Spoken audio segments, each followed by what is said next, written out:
Olá, tudo bem com você? Seja muito bem-vindo, muito bem-vinda. Começando a partir de agora, mais uma edição do BR Político Chama, nosso podcast de toda quarta-feira, do site brpolitico.com.br, analisando os principais fatos, temas do noticiário político e econômico, contando, é claro, com a assinatura dos editores do BR Político. Hoje não tem Marcelo de Moraes, não está em Brasília, está de férias, na verdade, mas temos Vera Magalhães. Tudo bem, Vera? Como vai? Tudo bem, Emanuel. Marcelo de Moraes nos abandonou, está tirando férias em local incerto e não sabido e deve estar se preparando para o jogo do Flamengo. Verdade, ele tem um timing perfeito, né, para as férias, né? Foi bem escolhida dele. A vantagem é essa, a gente ficou livre de comentários sobre o Flamengo, não é, Exato, Vera? É verdade. Essa é a nossa vantagem para o programa de hoje. Bom, com a Vera Magalhães, além da Vera, a gente tem também o nosso destaque direto de Brasília com o Gustavo Zucchi. Os temas que a gente vai abordar hoje aqui no programa, bom, o primeiro deles, Senado conclui reforma da Previdência e dá um fôlego fiscal para as contas brasileiras.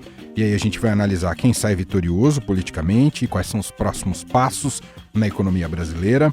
Esse é o nosso primeiro tema. Essa reforma é a maior da história do Brasil e é o reconhecimento dos parlamentares, especialmente dos senadores, que reconhecem a importância para ajustar as contas do nosso país e que o país possa voltar a ter capacidade de investimento. No segundo tema do segundo bloco do programa de hoje, vamos falar sobre Eduardo Bolsonaro. Desistiu de tentar ser embaixador do Brasil em Washington, diz que fica. Fico no Brasil e com certeza para levantar adiante as bandeiras do conservadorismo e apoiar o presidente Jair Bolsonaro. Muito obrigado. Tem um outro detalhe sobre um outro irmão do Bolsonaro que a Vera vai falar aqui com a gente também, aguardem. E o último tema, a guerra no PSL. Delegado Valdir, ex-líder do PSL, diz que está disposto a depor na CPI das fake news. São alguns dos highlights da entrevista feita pelo Gustavo Zucchi que a gente vai ouvir nessa edição do BR Político Chama. Mas eu desafio, eles são tão homens, vem me ameaçar pessoalmente. Eu estou esperando eles aqui. Ah, sejam homens, mas esses que são covardes, que estão atrás de computadores tentando destruir a honra de qualquer pessoa, eu vou ajudar a achar eles. Meu recado, sou delegado. Ajeite seus fones de ouvido porque o programa já começou. BR Político Chama. O que você não pode perder na política e na economia. Com Vera Magalhães, Marcelo de Moraes e Emanuel Bonfim. Olá, meu nome é Luísa Queiroz e eu sou estagiária do BR Político em São Paulo. E este é o BR Político Chama, nosso podcast que, toda quarta-feira, trata dos bastidores do poder. Para ficar bem informado, assine o BR Político. Aqui você tem acesso a análises e informações exclusivas para compreender as decisões que movem o país. Confira o nosso site www.brpolitico.com.br e conheça nossos planos de assinaturas. BR Político Chama. Vamos então aqui com o nosso primeiro bloco do programa de hoje. Evidentemente, Vera Magalhães falando sobre reforma da Previdência, um marco histórico, principalmente olhando desde a redemocratização. Muitos presidentes tentaram, realizar a reforma da Previdência, a maioria sem sucesso ou com mudanças pequenas, ali no Lula, com a Dilma Rousseff, o Fernando Henrique não conseguiu. E o governo do Jair Bolsonaro conseguiu fazer uma reforma até que do ponto de vista fiscal com uma economia considerável. A questão agora é discutir quem é que saiu ganhando com essa reforma da Previdência. É o Congresso? É o Maia? É o próprio governo Bolsonaro? A população brasileira, de qualquer maneira, já sai vitoriosa. É isso, não é, Vera? Eu acho que todos esses personagens saem vitoriosos de alguma maneira. Não dá para dizer que não seja uma vitória do governo. É uma vitória maiúscula do governo, a maior desde o início, desde a posse de Bolsonaro em janeiro. Ele mandou o projeto para o Congresso em fevereiro, foi levar juntamente com o Paulo Guedes, mas desde então não se empenhou muito pessoalmente na sua aprovação. Pelo contrário, sempre deixou claro que estava meio fazendo a contragosto, porque o Paulo Guedes queria, porque ele sabia que era necessário, mas que era algo que ele, se pudesse, não faria, não gostaria de fazer e que, se pudesse, faria de forma ainda mais mitigada. Então, o mérito maior é do Paulo Guedes, porque ele poderia ter ido por um outro caminho que estava disponível, que era o de pegar a reforma do Michel Temer, que já estava na Comissão de Constituição e Justiça, e continuar a partir dali. Era uma proposta menos ambiciosa do ponto de vista fiscal, que traria uma economia em 10 anos menor do que essa, mesmo com a desidratação que o texto da reforma do Guedes teve, e que não atacava alguns problemas essenciais ali. Por exemplo, não criava uma alíquota maior para servidores que recebem mais. Então, essa proposta ela é melhor, mais bem acabada do ponto de vista do combate aos privilégios, e ela traz uma economia maior em 10 anos. Então, ponto para o Paulo Guedes por ter ousado um caminho que parecia mais difícil e foi certamente um pouco mais longo, mas que no final trouxe um resultado melhor. Emanuel, para a sociedade é evidente o ganho, a gente tinha aí um desequilíbrio fiscal muito grande, no qual a Previdência era um dos principais pontos, e que colocava em xeque, inclusive, a continuidade do pagamento de aposentadorias e pensões para já aposentados, principalmente para os futuros aposentados. Então, você estanca um pouco essa sangria e melhora, equaliza um pouco esse sistema, que vai precisar de outras reformas no futuro, não é a reforma definitiva, mas é uma reforma bastante significativa, muito importante, principalmente porque cria a idade mínima, cria essa contribuição maior para servidores e segurados do INSS, escalonada de acordo com os salários, e corrige algumas distorções que havia entre a aposentadoria do setor público e do setor privado. Então, vitória inconteste da sociedade também e também do parlamento, porque o Congresso abraçou a reforma e só o fez porque percebeu que a sociedade não tinha mais resistência ao projeto, senão teria sido uma caminhada mais difícil. Mas quando ficou evidente que a sociedade aceitava pagar essa conta, o Congresso também se engajou e, inclusive, em alguns momentos, tocou a reforma sozinho, quando a articulação política do governo estava batendo cabeça. Então, acho que é uma reforma que faz com que todos ganhem, e quem perde é a oposição. Ficou muito desguarnecida nesse debate, não foi um player importante nessa discussão. O PT, principalmente, que tem uma trajetória de que foi governo por 4 mandatos, tinha a obrigação de ter uma proposta alternativa. Eles não encontraram uma mensagem, foi isso? Não encontraram uma mensagem, não se preocuparam com esse tema, estão presos a uma pauta única, que é o Lula livre, Lula livre, Lula livre, foram ausentes no debate. Não adianta só negar a necessidade de fazer uma reforma da Previdência, isso até economistas da esquerda admitem. Qual era a proposta alternativa que eles tinham a oferecer? Por que não fizeram o debate? Por que não tentaram ganhar uma parcela da sociedade como no passado? Então a esquerda fez um papel muito feio. Os outros partidos que chegaram a defender, o PDT, por exemplo, o Ciro defendeu a reforma da Previdência na campanha. E aí o PDT quis punir os deputados que votaram a favor, uma incoerência absoluta. Então acho que a oposição jogou muito mal e sai muito enfraquecida, porque o placar da votação foi muito robusto, tanto na Câmara quanto no Senado. Vera, claro que uma reforma da Previdência não cria um impacto econômico imediato, a economia vai destravar a partir de agora, vamos viver realmente momentos melhores do que os últimos anos. Mas há uma expectativa de que isso, de alguma maneira, né, dê alguma melhor, pelo menos traga uma condição um pouquinho melhor para a população brasileira. Quais são os próximos passos em termos de agenda econômica do que o Paulo Guedes está pensando e que possam ajudar, principalmente questão de desemprego e falta de crescimento econômico como um todo no país? Essas coisas vão ter de vir a partir de reformas estruturais, Emanuel. Portanto, elas são consequência, mas não uma consequência imediata.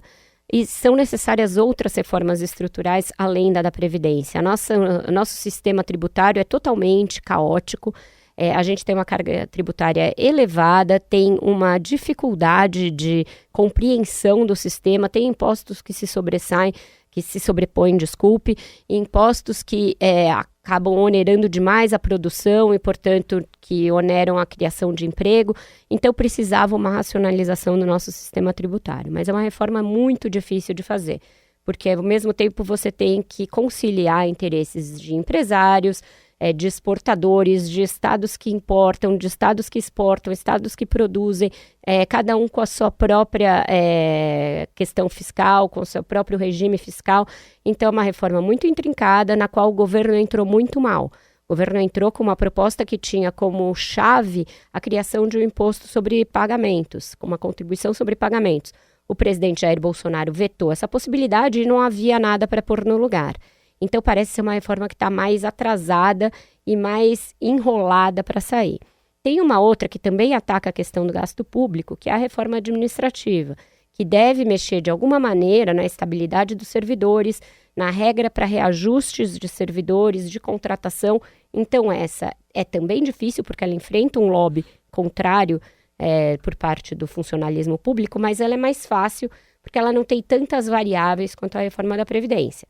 Por isso, o Rodrigo Maia, o próprio Bolsonaro e o Paulo Guedes têm dito que ela vai passar na frente da reforma tributária.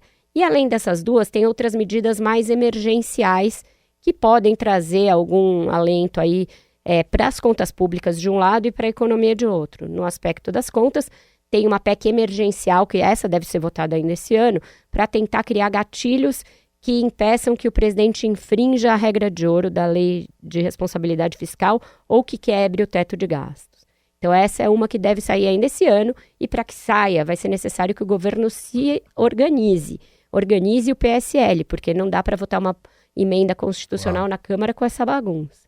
Então é mais ou menos esse o cenário, falta ordenar essas medidas, qual é a prioridade, qual é a segunda, qual é a terceira, mas a partir daí tem uma agenda para tentar colocar a economia de volta nos trilhos. Agora, a administrativa não deve sair esse ano, não tem mais tempo, né, Vera? Nem administrativa nem tributária devem sair esse ano. Ainda que o governo mande o projeto esse ano, que se forme uma comissão de discussão do projeto, que se designe um relator, etc., é algo para começar a ser discutido nesse ano, mas votar em 2020. E aí, 2020 é um ano curto, porque é um ano eleitoral.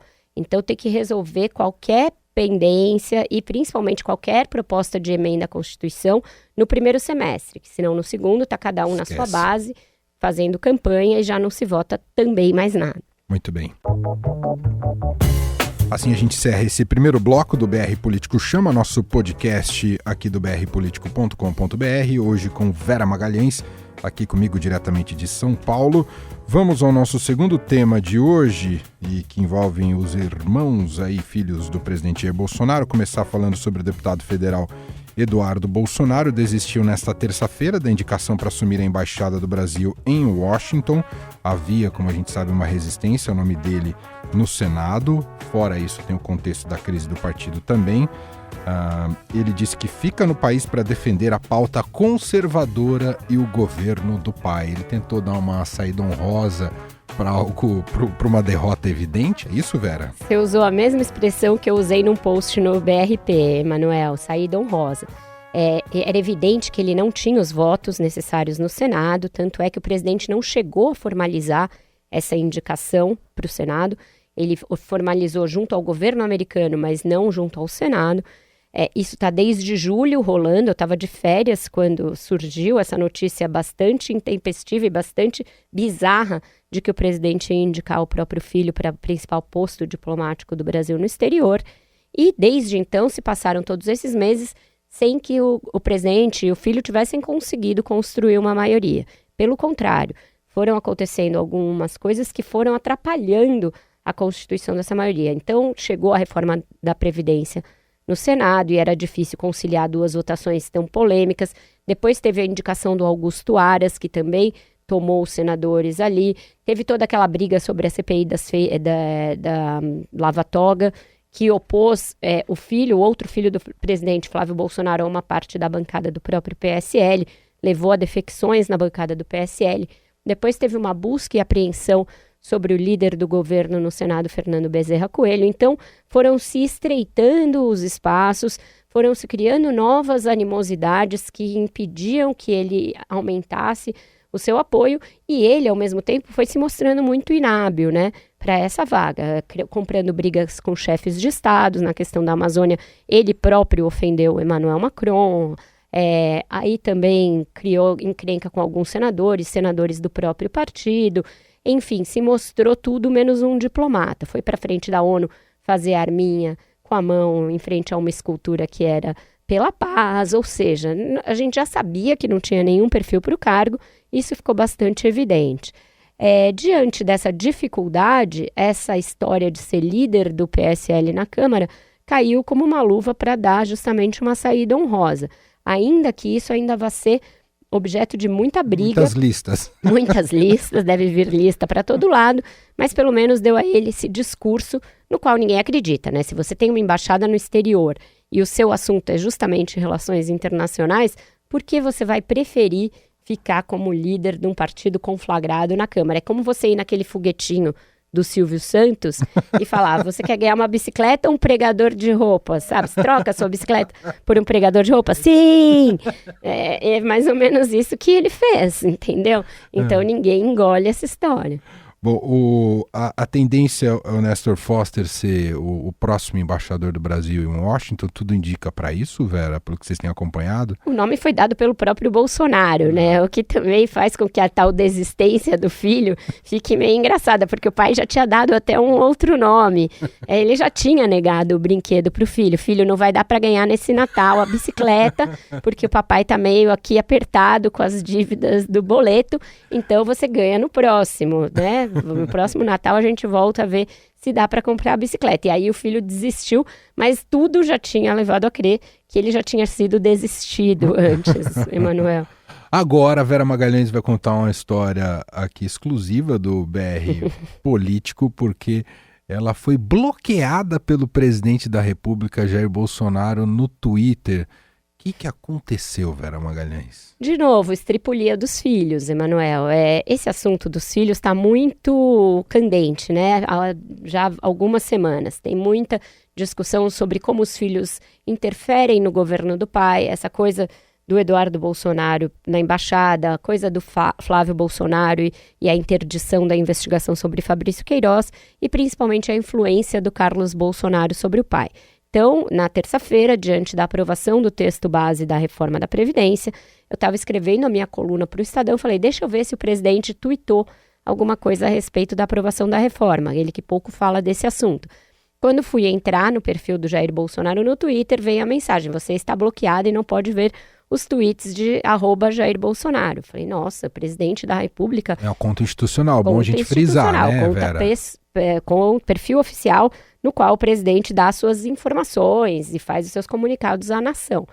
Aí eu prontamente fiz uma print dessa mensagem e publiquei um post questionando se era lícito e legítimo um presidente da República numa democracia bloquear jornalistas se ele usa o Twitter como uma ferramenta de comunicação institucional. Se isso era republicano, se isso era democrático, se isso era até mesmo legal, porque nos Estados Unidos, quando Donald Trump começou a bloquear alguns jornalistas, alguns formadores de opinião, houve uma reclamação à Suprema Corte e a Suprema Corte dos Estados Unidos entendeu que como o Twitter era uma conta oficial e, portanto, era um instrumento de comunicação institucional, não era dado ao presidente o direito de bloquear quem quer que fosse, pagadores de impostos, até era uma coisa mais ampla.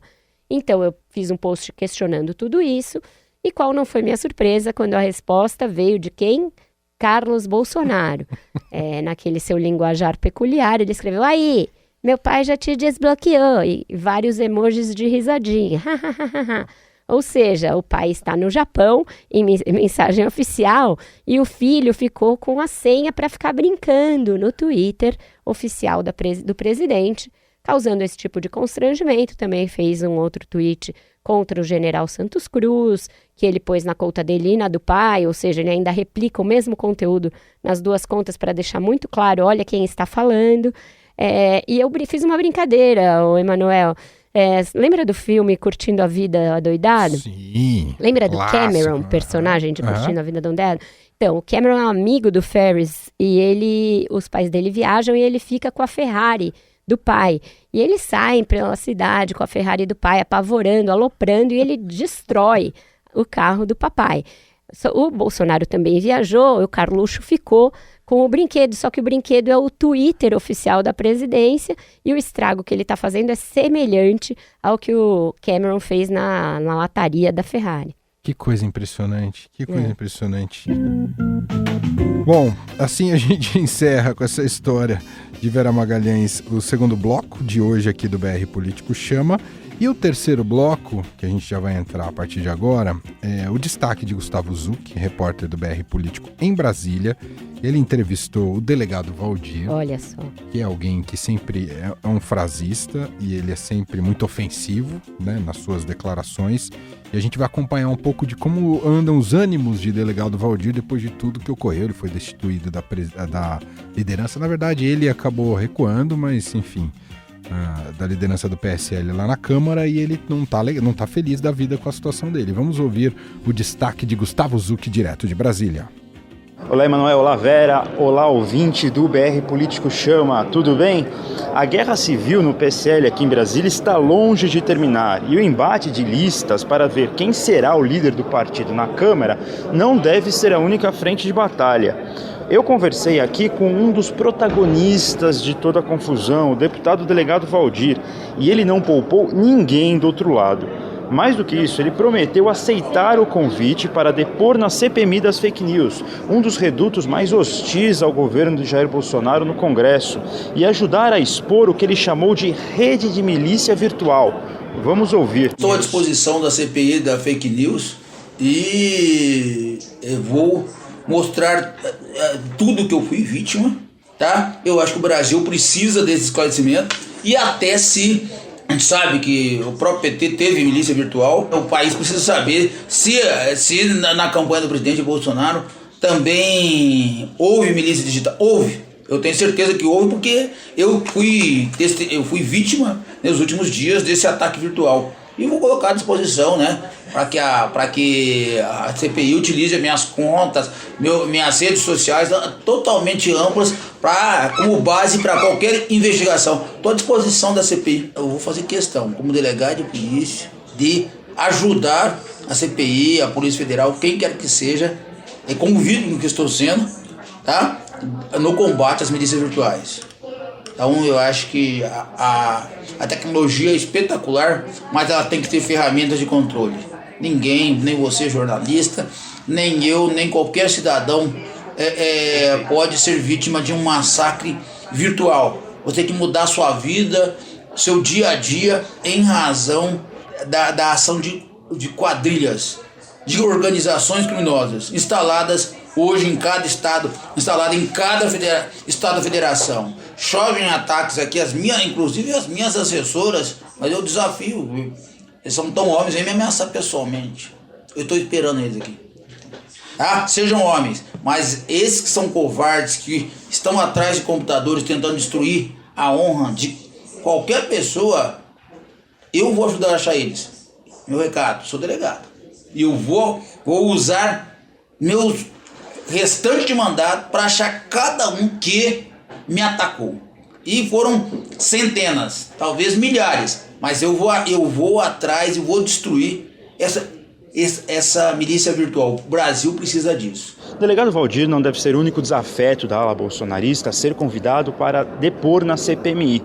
A ex-líder do governo no Congresso, Joyce Hasselmann, também deve ser convidada.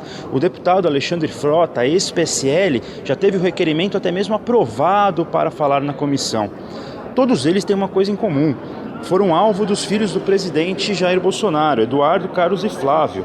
Valdir, na minha conversa com ele, fez várias críticas aos três e disse que o governo acaba sendo dependente deles. Os filhos hoje derrubam ministros, arrumam diariamente conflito com o exterior, arrumam atritos com o parlamento. Se você pegar o vídeo que a live que o Eduardo fez essa semana, em 2 momentos ele ataca o parlamento. Todo o parlamento. Na live que ele faz, ele humilha todos os deputados do PSL e diz: olha, vocês já ganham 33 mil reais, vocês têm 108 mil de cargo, como se isso caísse tudo na conta no bolso do deputado. Na verdade, ele humilha todos os deputados do PSL. E eu não posso aceitar, né, que o nosso governo se afaste dessas bandeiras e que não seja um governo independente, mas um governo dos filhos. Né? Então, um filho interfere na comunicação do palácio, outro filho interfere querendo ser embaixador, e outro filho interfere no poder judiciário, evitando que sigam investigações. Então eu não posso aceitar. Tem acertos na questão da privatização, né? Nós acertamos no avanço da reforma da Previdência, queremos a reforma tributária, concordamos com a reforma administrativa, mas naquilo para a qual o governo foi eleito, eu não vou me calar. A estratégia da Labivarista agora é suspender seus desafetos em âmbito nacional. Assim, eles ficariam impedidos de assinar listas para troca de comando na Câmara. Outra solução que começa a ser construída nos corredores do Congresso é indicar Marcelo Freitas, do PSL de Minas Gerais, para o posto de líder. Assim, nem Valdir nem Eduardo ficariam com o cargo. Mesmo com essas possibilidades, Valdir acredita que está longe uma pacificação e que a convivência entre essas duas alas agora ficou muito complicada. Eu perdi muito do meu carinho, né, e da minha confiança nesse projeto político, quando ele se afastou do combate à corrupção. As feridas são muito grandes. Com certeza, as duas alas... Hoje eu vou falar de mim pessoalmente. Hoje eu teria asco de olhar para a cara de alguns parlamentares aqui, não. Eu teria asco. Acho que era isso. Vou continuar acompanhando todos os desdobramentos dessa confusão, dessa guerra civil aqui no Congresso Nacional. E você, ouvinte do BR Político Chama, pode continuar acompanhando todos os desdobramentos no BR Político. Um abraço e até a próxima semana. Tá aí, Vera Magalhães, delegado Valdir, sempre com uma retórica, né, bastante enérgica, dizendo que vai buscar cada um porque ele é delegado. Essa coisa da milícia virtual virou um assunto, né, a partir dessa guerra no PSL, porque já tinha saído uma reportagem na revista Cruzoé mapeando algumas das atuações dessa milícia, grupos de WhatsApp, assessores pagos por parlamentares do PSL para justamente difamar outras pessoas.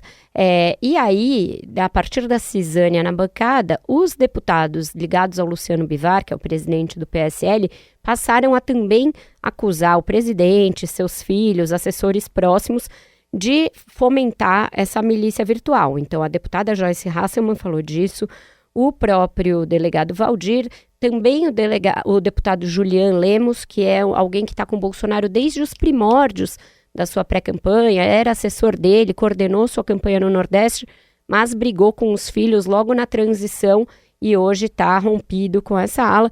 Todos eles acusam a família de fomentar a existência dessa milícia, de robôs, de perfis fakes para atacar adversários e pessoas que acabam virando adversárias e que antes eram aliadas, etc. Isso tudo vai ser tema da CPI das fake news. O delegado disse que está disposto a depor. Joyce Hasselmann também. E tem convocação também, por exemplo, do ex-ministro Carlos Alberto Santos Cruz, general, que deve depor sobre a campanha da qual foi vítima e que lhe custou o cargo, lhe custou a cabeça. Então, esse assunto está muito quente, a milícia está a todo vapor, dizendo que isso é tentativa de censura, é tentativa de tolher a liberdade de expressão, mas não é disso que se trata. Se trata de ver o uso criminoso das redes sociais para dilapidar a honra das pessoas. Então, é bem diferente de liberdade de expressão. Eles estão preocupados com essa CPI, acho que ela vai pegar fogo a partir da semana que vem, e a guerra do PSL só jogou mais querosene na fogueira, Emanuel. E uma outra consequência prática é que enfraquece ainda mais politicamente o presidente, especialmente nessa relação com o Congresso, essa guerra fratricida aí dentro do PSL, Vera? A gente vai ter que ver se eles vão chegar a algum tipo de acordo, né? Um acordo em que todos os lados cedam e não se punam os deputados ligados ao presidente, mas também não se afaste os vice-líderes ligados a Luciano Bivar. Por hora não tem nada disso no horizonte. Cada lado está esticando a corda da maneira que pode para fazer essa guerra ficar ainda pior. Então, a gente tem de ver se eles vão ter alguma diplomacia. Não é uma bancada dada à diplomacia, Emanuel. É todo mundo nesse estilo do Valdir, dos dois lados. É todo mundo do barraco. Eles foram eleitos na base do barraco. Eles faziam o barraco no YouTube ou nas redes sociais.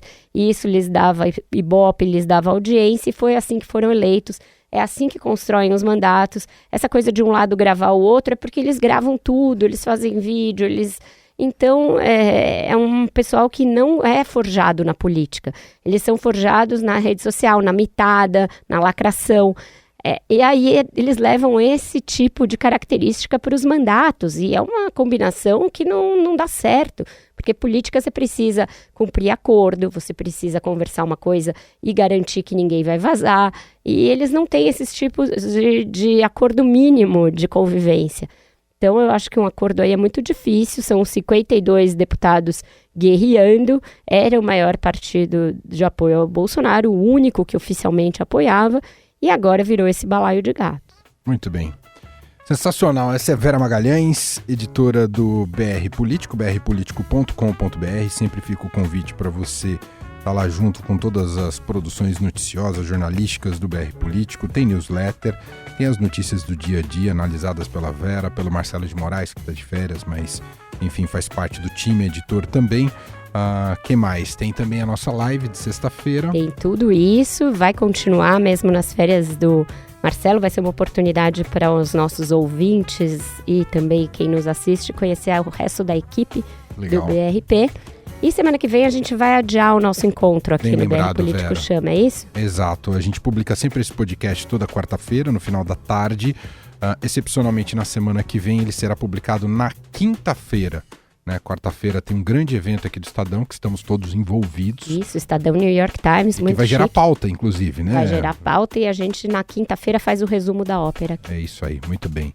Quer dizer que você tomou um bloco do presidente, é isso? Mas agora ele já me desbloqueou, o Carluxo já me liberou. Vera, boa semana, obrigado e até a próxima. Até semana que vem, Emanuel.